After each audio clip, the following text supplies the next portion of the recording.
So for number 4, so a steel rod 75 inches long with a cross-sectional area of 1/4 inches square is held vertically firm at one end while a load of 3,000 pounds is suspended from the other end.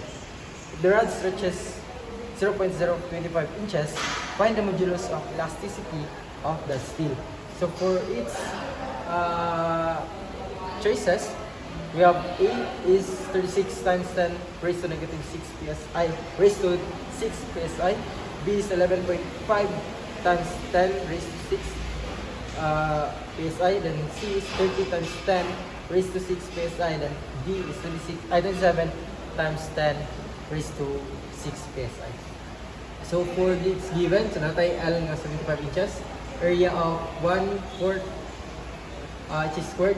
P ay load of 3,000 pound and ang yang stretch nga length is 0.025 inches. So for formula, tanatay formula nga delta L is equals to PL over AE. So atong i-derive ang formula para makuha na to ang modulus of elasticity, yan natin makuha nga E is equals to PL over A delta L. So ikuha lang na to, i-dito na to ang formula, ang mga given. So 3,000 times 75 over 0.25 times 0.025. So natin makuha nga modulus of elasticity of 36 times 10 raised to negative 6 psi 4. So ang answer is letter A.